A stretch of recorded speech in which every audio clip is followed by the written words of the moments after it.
오늘은 대림절 마지막 넷째 주일입니다. 대림절을 보내면서 정말 나는 주님의 재림을 기다리고 있는 성도일까 하는 생각을 가져봅니다.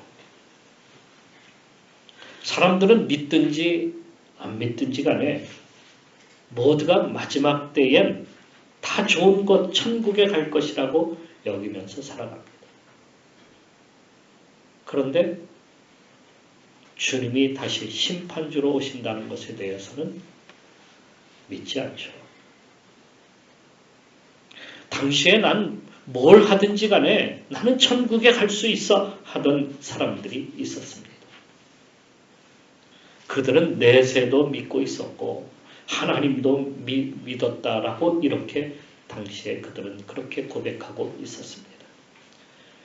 하지만 예수님이 오시면서 그들의 믿음의 속과 겉이 그대로 다 드러나고 말았어요. 그들은 겉으로는 믿음이 큰 것처럼 그렇게 보이려고 행동을 했어요. 11조도 잘 드렸고요. 또 금식도 잘하고요. 사람들 앞에서 멋진 대중기도도 잘했습니다. 멋지게 행동하기 위해서 멋진 옷을 입고 또 걸음걸이도 또 그렇게 바쁘게 그렇게 막 다니는 그러한 것이 아니라 천천히 걷고 어느 때는 사람을 돕는 척도 합니다. 그러나 이와 같은 행동들은 모두가 자기들이 잘 되는 것, 사람들에게 잘 보여서 자기들이 잘 되고 높아지고 존경받고 하는 것일 뿐이지 하나님께 하지를 않았다 하는 그런 말씀이에요.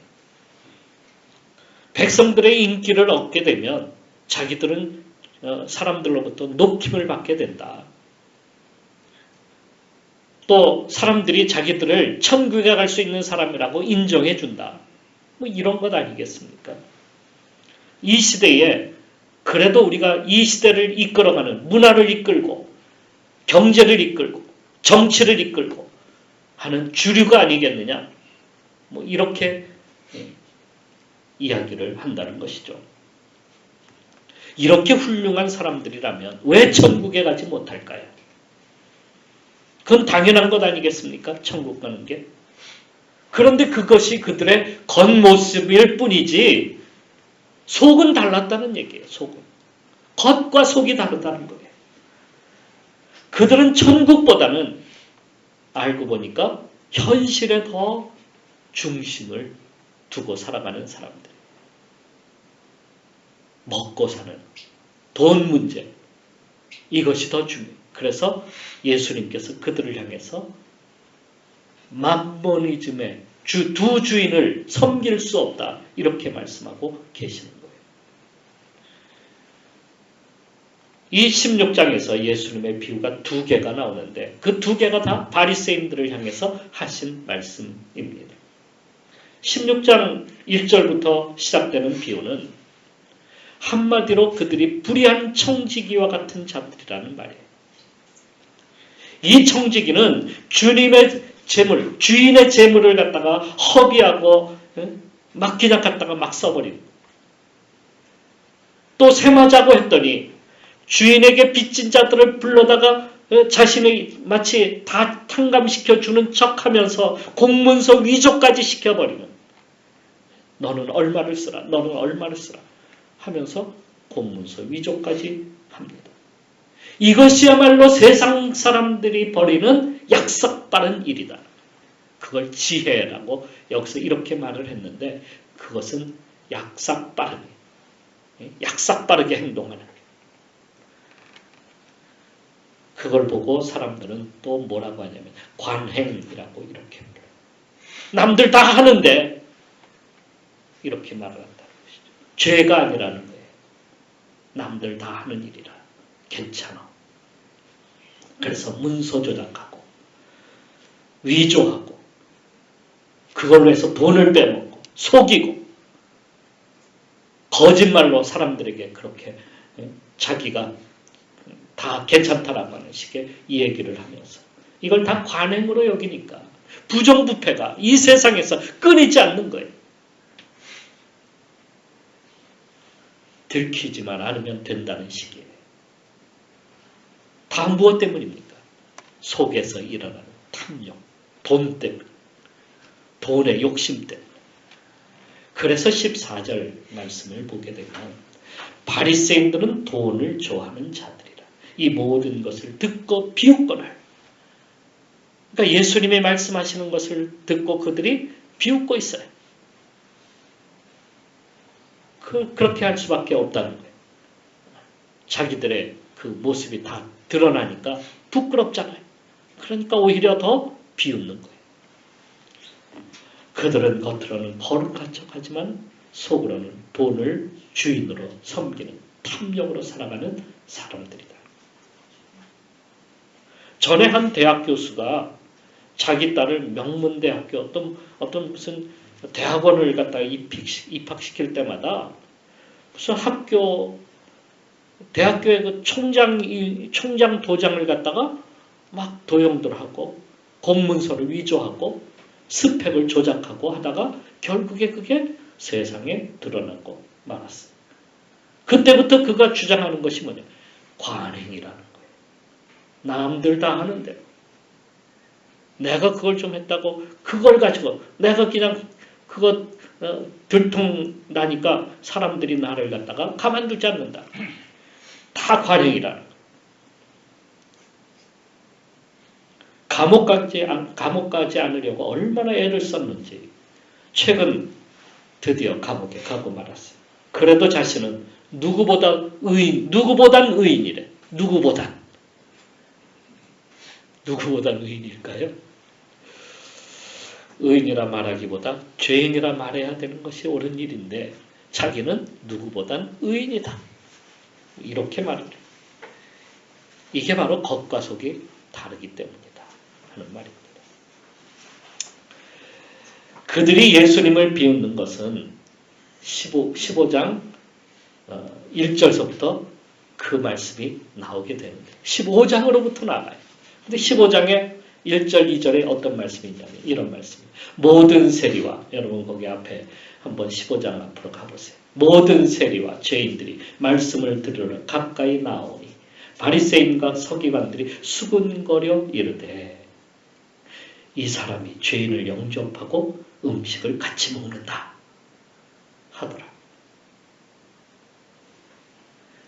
예수님의 말씀을 잘 풀어 백성들에게 하나님 앞으로 돌아오게 하기 위해서 하나님 나라의 말씀을 전파한다는 그것에 대해서는 그건 얘기 안 해. 뭘 얘기하냐? 예수님이 그 죄인들과 함께 세리와 함께 밥을 먹는다. 요게 초점을 맞추는 거예요. 요게 비난의 대상이 돼요. 예?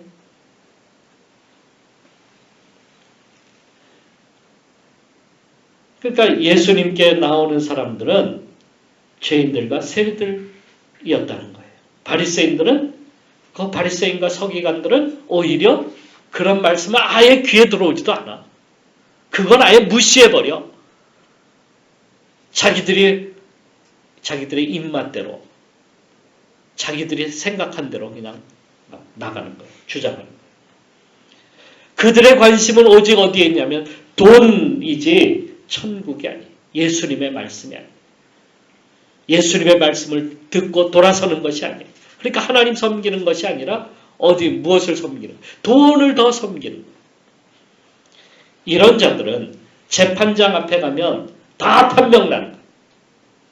그 재판장이 뭐예요? 재판장. 예? 재판장이 뭐예요? 하나님의 심판대 앞에 서게 되는 거예요. 그래서 거기에 부자는 어디로 떨어진 거예요? 지옥으로 떨어졌다. 그 부자가 누구냐? 거기서 말하는 바리새인들이라.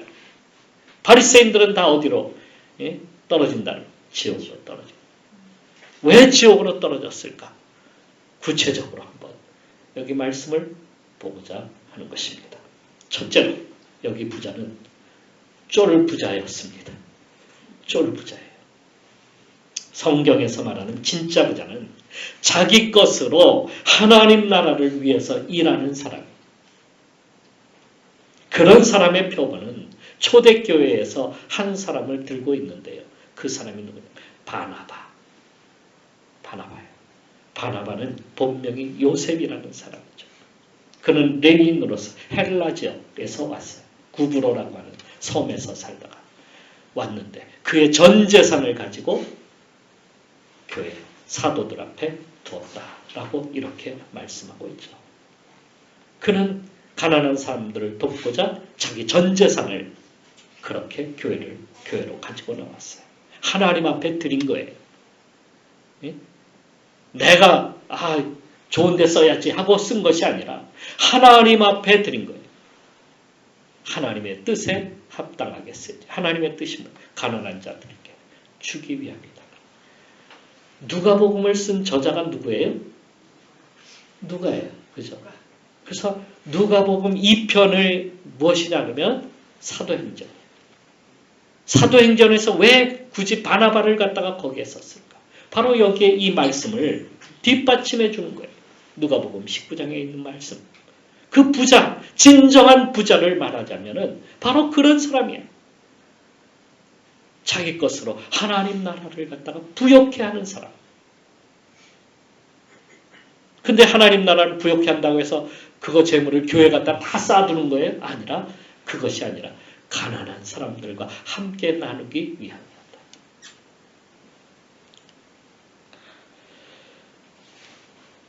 그는 그것뿐만 아니라 자신이 가진 지식, 자신이 가진 믿음, 그걸 온전히 하나님 나라를 위해서 쓰임, 충성된 일꾼이에요. 얼마나 교회를 위해서 그가 힘쓰고 애썼는지를 성경은 자세하게 기록하고 있습니다. 그런데 쫄부자인 이 바리새인들은 자기를 나타내는데 여념이 없는 거예요. 여기서도 이렇게 쓰고 있어요. 한 부자가 있어 자색옷과 고운 베옷을 입고. 이게 뭔지 아십니까? 자색옷을 입었다라고 하는 것은 자색옷을 아주 귀한 사람들만이 입는 거예요. 예수님께 그 십자가에 달리시기 전에 거기에 나오는 총독이 예수님께 무엇을 입혀요? 자색옷을 입혀요. 그것처럼 아주 귀한 사람들만이 입는 거예요. 몇 안 되는 거야. 그러니까 이 사람이 자색옷을 입었다라고 하는 것은 자기가 어떤 사람인가를 보여주기 위함이다 하는 것을 알 수가 있는 것이죠. 그 다음에 거기에 고운 베옷을 입었다. 당시의 고운 베옷은요, 이스라엘에서는 나지 않아요. 그래서 수입을 하는 거예요. 외제야. 이게 외제. 거기다가 그 베옷의 가격은 금보다 더 귀하게, 더 비싸게 받았어요. 그러니까 아니 고운 베옷을 입었다고 그걸 보여주고 다니는 거 아니에요. 겉에하고 속옷까지 이렇게 보여주는 거 아니에요. 뭘 얘기하는 거예요? 자기를 과시하고 싶은 거야. 이 사람은. 부자인 것을 과시하고 싶은 그러한 사람이에요. 사치의 극치를 달리는 그러한 사람이에요. 그게 마치 부자가 하는 것처럼 부자는 그렇게 살아야 돼 이렇게 말하는 쫄부자 그런 사람이라는 거예요. 돈만 알고 자기만을 위해서 쓰는 그러한 인생이라는 것이죠. 우리나라 사람들은요. 자기 과시욕이 참 높아요. 참 커요. 특히 우리나라 사람들은 차에 얼마나 목숨을 거는지 몰라요. 나는 이 정도 차는 타야 돼. 이렇게 생각하는 거예요. 자기 과시야. 내가 이 나이가 됐으니까 이만한 차 정도는 타야 돼. 제가 농촌 지역이 아닌 지방에서 묵혔잖아요. 지방에 가면은요. 벤츠, BMW가 얼마나 많은지 몰라. 농사를 지면서 그런 차를 타고 다니는 거예요. 나는 이 정도는 하는 사람이다. 어떤 사람들은 집이 새 방을 살면서도 차는 그냥 큰 차를 타야 된대. 뭐 이렇게 얘기를 해요. 그런 사람들은 나이가 들면 쪽박차기 딱 알맞는 사람이에요. 젊어서 좀 힘들어도 정말 저축을 하고 그걸 모아가지고 정말 나중에는 도울 수 있고 남과 함께 할 수 있는 그런 삶을 누리는 사람이 돼야지. 자기만을 위해서, 과시를 위해서. 어떤 사람은 꼭 강남에 살아야 된대. 무슨 강남에 사는 게 무슨 대단한 거라고. 아니, 우리나라에선 대단하지. 그죠? 어떤 사람은 목이나 이게 이렇게 손목에 보면은 팔 이런 데 보면 금으로 막 이렇게 보이고 다녀. 이게 뭐 하잖아. 이게 뭘 나타내는 자기 과시. 그죠? 어떤 여자들은 핸드백을 갖다가 무슨 난 잘 모르겠는데 디올 그런 걸 갖고 다닌대. 그게 명품이래요. 저는 하나도 구별 못 하겠어. 그런데 그걸 들어야 대단하대. 그게 다 자기 과시 아니야. 그거 없어도 살 수 있는 거야. 없어도 우리가 살아. 하지만 그걸 꼭 들어야 되는 거야. 그거 들어야 되는 이유가 뭐야? 자기 과시라는 이게 사치하는 거죠. 이거 버려야 진정한 부자가 되는 거예요. 반대로 남이 잘 되는 꼴을 못 보는 것이 우리 한국 사람. 옛날부터요. 옆집에 누가 젓가락이라도 하나 새로 생겼다 그러면 그거 꼭 관아에 가서 신고를 해야 돼. 그거 신고해야지만이 속이 시원해. 그래서 우리 속담에 뭐가 있어요?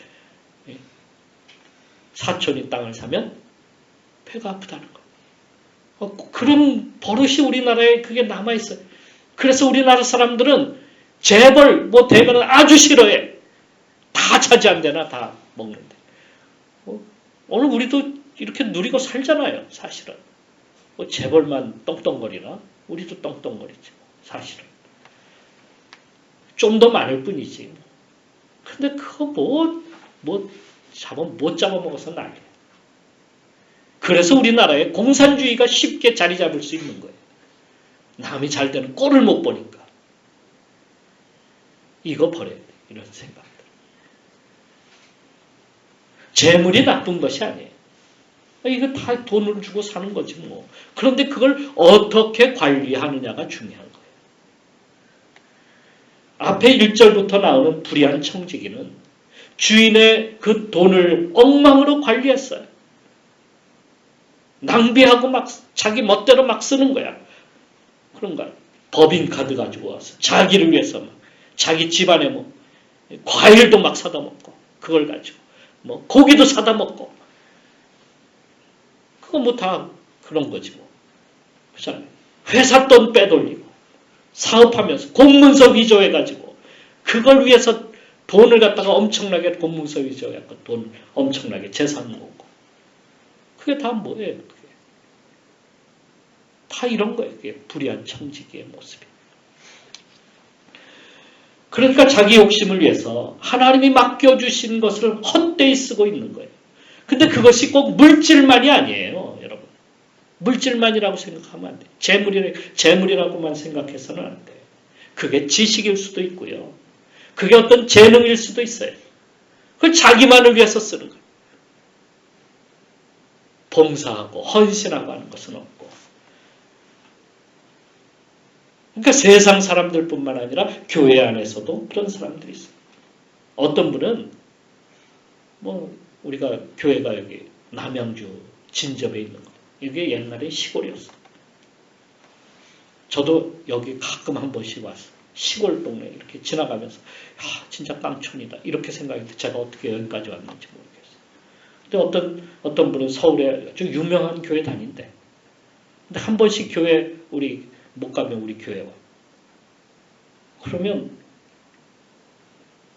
자기가 대교회 다닌다고 아주 어깨에 뽕이 이만큼 들어가 있어. 무슨 유명한 교회 다니면 무슨 구원이 2번 구원 주시나? 똑같이 한 번 받고 죽는 것도 똑같이 한 번 죽는데. 그렇지 않습니까? 교회 와서 있으면서 봉사는커녕 오히려 가르치려고 해. 목사를 가르치려고 해. 저도 다 다녀봤어요. 큰 교회도 다녀보고 다 다녀봤어요. 근데 그거 뭐 대단한 거예요, 그게. 그리고는 얼마 다니다가 재미없다고 다른 교회로 가. 큰 교회 가니까 재밌네. 큰 교회로 가야지. 큰 교회로 가봐. 이런 사람 되지 맙시다. 주님을 온전히 믿는 사람은 항상 나는 죄인입니다 하는 마음을 갖고 살아야 돼요. 세상엔 스스로 의인들이 너무 많아요. 다 의롭대. 교도소에 가도 의롭대. 다 자기가 잘못이었고 다 잘했대. 그런데 왜 거기 가냐? 근데 교회 오면은 오히려 반대야. 주여, 저는 죄인입니다. 아버지, 저 죄를 용서해 주세요. 죄인이죠. 겸손한 마음으로 주님 앞에 서야 된다는 말씀이에요. 쫄부자처럼 되지 말고 겸손한 믿음의 사람으로 사시기를 바랍니다. 다음으로 부자가 천국까지 못한 것은 하나님이 주신 기회를 낭비했기 때문이에요. 하나님이 기회를 주셨어요. 본문 19절 말씀에 그는 어떻게 살았냐면 날마다 호화롭게 즐기더라. 이렇게 쓰고 있어요. 네? 그렇죠? 말씀 보세요. 말씀 1절에 뭐라고 써 있어요? 19절에 날마다 호화롭게 즐기더라. 그는 날마다야, 날마다. 매일의 삶이 그는 자기를 위해서 호화롭게 즐기는 삶이야. 그러니까 이게 무슨 말이냐면 하나님께서 우리에게 6일 동안은 너를 위해서 힘써 일하라 라고 이렇게 우리에게 말씀을 주셨어요. 그래서 우리는 6일 동안은 열심히 일하는 거예요. 그리고 제7일에는 뭘 하는 날이에요? 안식일. 주님의 날이야. 그걸 기억해야 돼. 그걸 기억하고 이거를 갖다가 이렇게 살아야 되는데 그는 이 두 가지를 다 어기고 있어요. 인생에 주신 시간을 자기를 위해서 자기 즐기는 것으로 헛되이 보내고 있어요.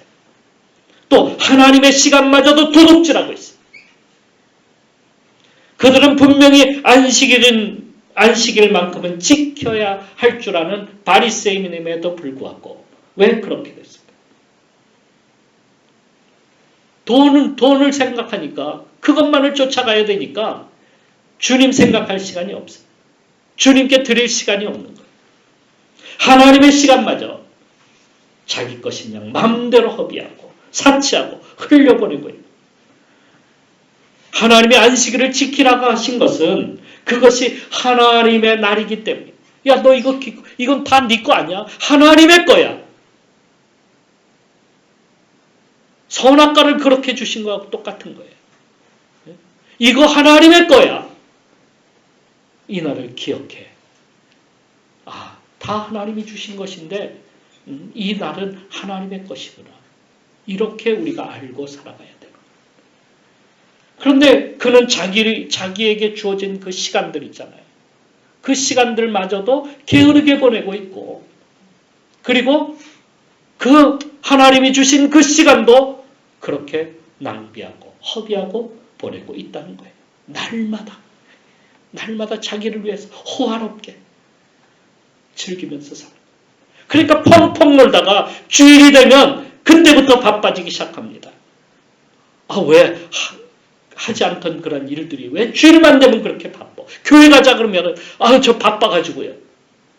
뭐 그렇게 인생이 바빠?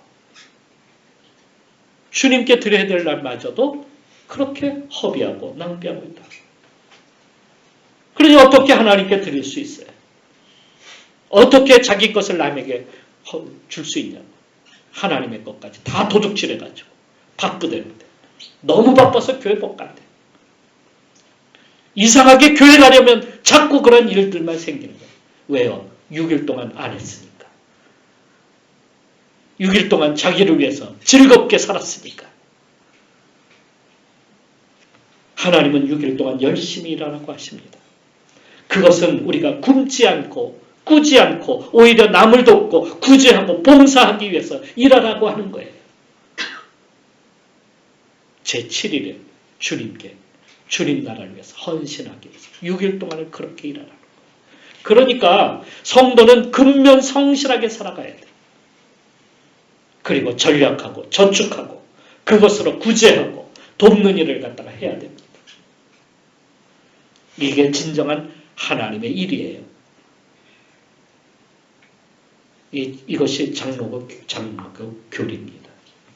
장로교, 그러니까 청교도라고 과거에는 그렇게 불렀어요. 청교도가 들어간 나라들은 이걸 실천했어요. 그런 나라들은 화려하지 않아요. 음식 문화도 단순해요. 입고 다니는 것도 단순해요. 그런데 그걸 모르는 나라들은 사치와 호화로움에 화려한 그러한 나라들이 참 많습니다. 당시에 장로교가 들어간 나라들은 음식, 그걸 보면 빵 조각 그거 외에는 사실 별로 없어요. 하지만 가톨릭은 그렇지 않아요. 자기를 나타내는 게 강해. 교회도 빛과 번쩍 멋지게 져야 돼. 그런 나라들, 프랑스, 이태리, 스페인 이런 나라들은요. 음식 문화가 발달하고 옷이나 가방, 사치품 이러한 것들이 얼마나 발달되는지 몰라요. 차, 자동차 정말 대단하죠. 그리고 건축 기술, 그림 다 화려합니다. 이러한 모든 것들이 다 화려해요. 우리에게 복음을 전해준 청교도들은요.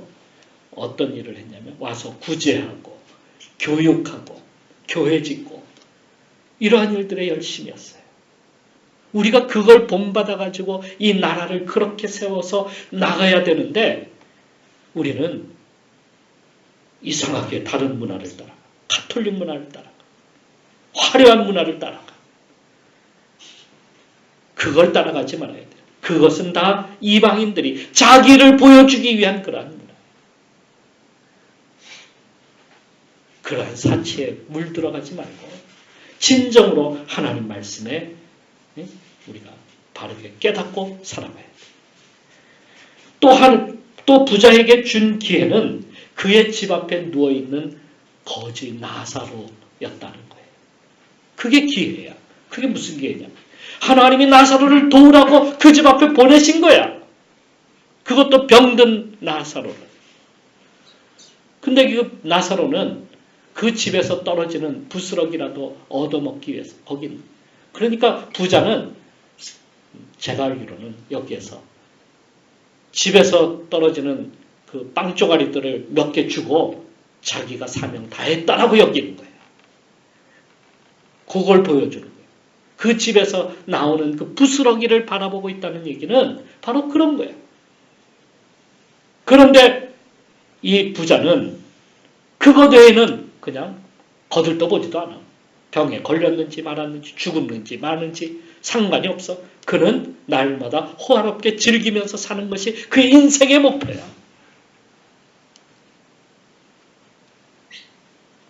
그런 문만 열면 누가 보이는 거예요? 나사로가 보였다고요. 나사로가 보였어. 하나님이 보내셨구나. 이런 마음으로 가져야 되는데 그는 하나님의 사인을 무시해버려. 사인을 날마다 무시해. 그래서 주님께서 9절 말씀에 뭐라고 하시죠? 불의한 재물로 친구를 사귀라. 너희가 이 세상 살아가면서 그 돈 가지고 뭐하냐? 그 돈으로 차라리 친구를 사귀라. 그러면 그들이 너희를 좋은 곳으로 가게 하지 않을까. 그런 하나님이 맡겨주신 재물을 자기를 위해서 사용할 뿐만 아니라 이웃을 위해서는 전혀 사용하지 않는 그러한 사람. 그래서 하나님이 이런 사람을 15절 말씀에 보니까 그것은 하나님 앞에 미움을 받는 것이니라. 하나님이 미워하신대. 하나님이 미워하신대. 어떤 사람? 자기만을 위해서 사는 사람을 미워하신대. 주님이 주신 것을 나를 위해서 투자하는 것이 아니라 주님 나라를 위해서 사용되고 투자해야 돼. 그래서 예수님은 썩는 양식을 위해 일하지 말고 영생하도록 있는 양식을 위해서 하라고 이렇게 말씀하셨어요. 그 나라를 위해서 우리가 힘써야 되는 거예요.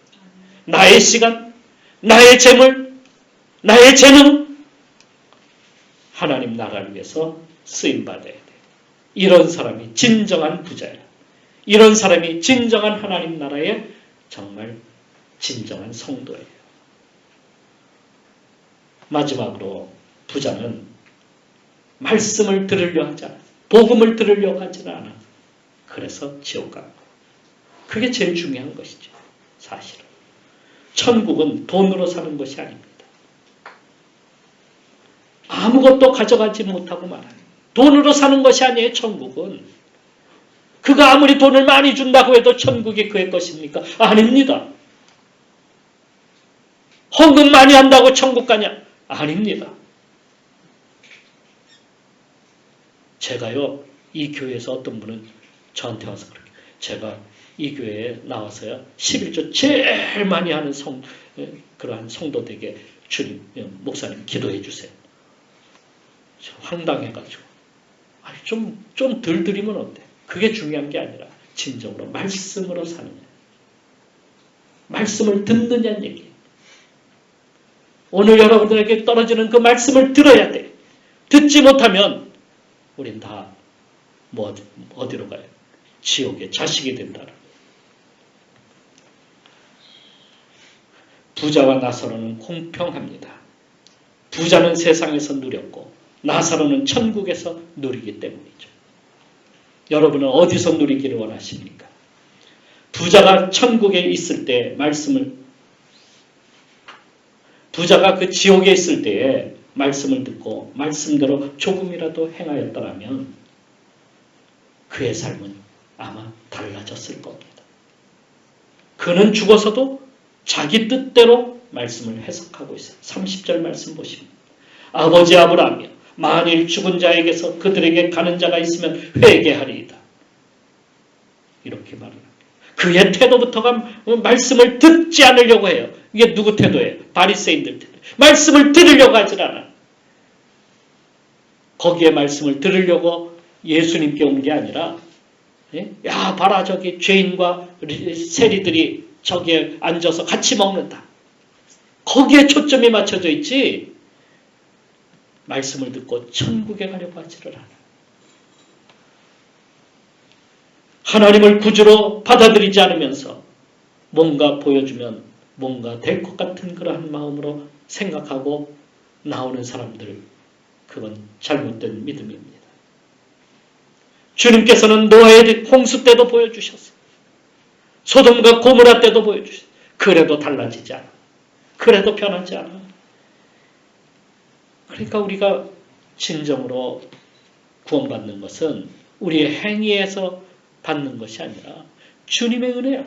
말씀을 듣고 그 말씀을 우리가 따르면 천국에 가는 거예요. 우리 그것을 알아야 돼요. 시간이 많이 갔지만 마지막으로 한 말씀 드립니다. 신성정 목사라고 하는 분이 계셔요. 서울에 아주 대형교회, 충현교회의 목사였고 총신대 대학원장까지 지내셨던 분입니다. 당시 김영삼 대통령 때에 그 장로가 그 충현교회 장로, 그분이 충현교회 장로로 있을 때에 담임 목사였습니다. 그분이 기도 중에 8일 동안 환상을 보았어요. 무슨 환상을 보냐? 천국과 지옥에 대한 것을 보았어요. 그래서 책으로 썼는데 내가 본 천국과 지옥이라는 책입니다. 제가 전에도 말씀을 드렸는데 물론 전에 드렸던 그 내용과는 다릅니다. 그분이 지옥을 체험한 후에 그 다음에 천국을 체험하게 되었는데요.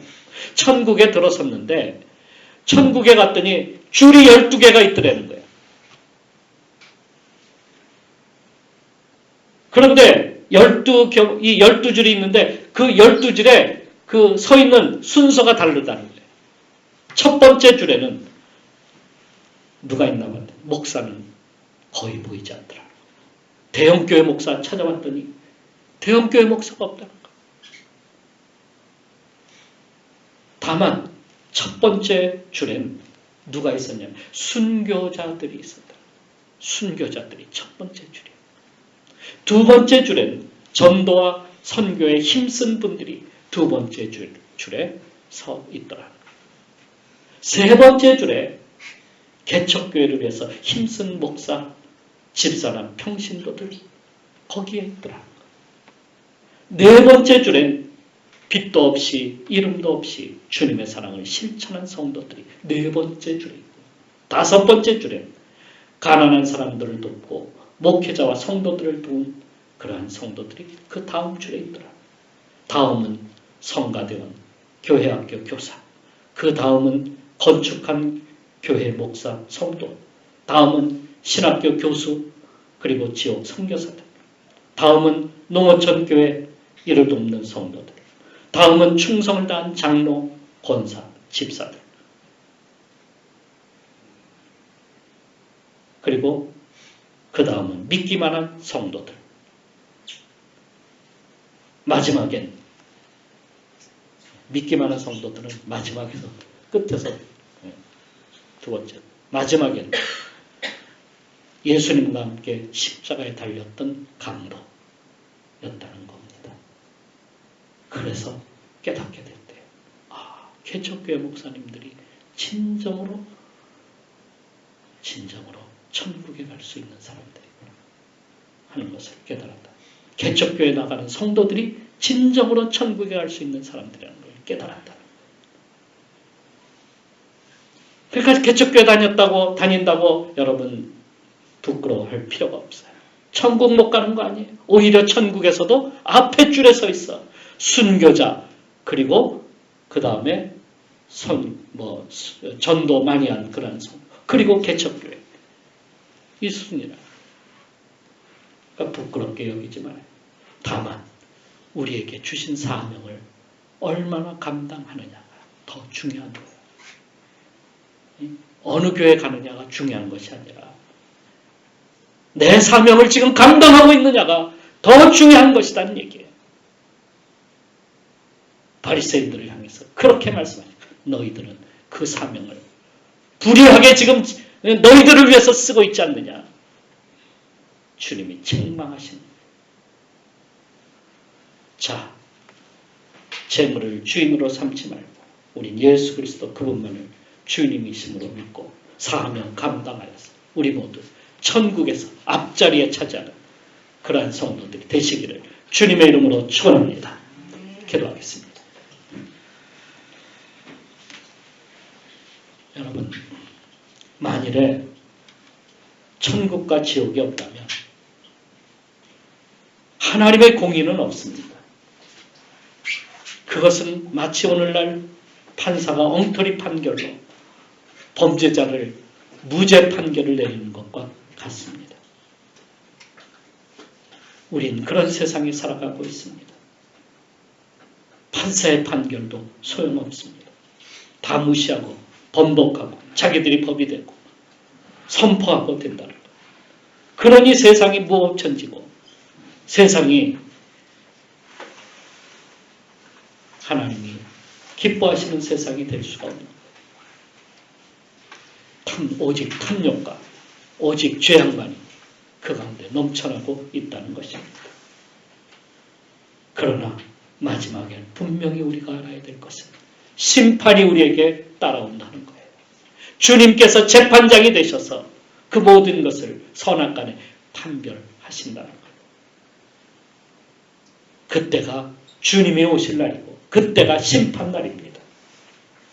심판 때는 하나님 믿고 의지하고 사명 감당한 그러한 성도에게 하나님께서 멸류관을 주시고 상급을 허락하여 주십니다.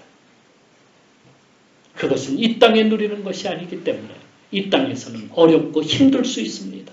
고통일 수 있습니다. 그러나 여러분 이걸 아십시오.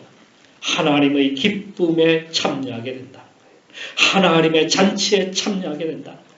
그날에 여러분이 하나님의 그 기쁨의 잔치에 참여할 수 없다면 어떻게 되겠습니까? 오늘 다시 한번 이 마지막 대림절을 보내면서 나는 주님의 즐거움에, 주님의 잔치에 참여할 수 있는 사람인가? 이 시간 기도하며 나가도록 합시다. 기도하겠습니다.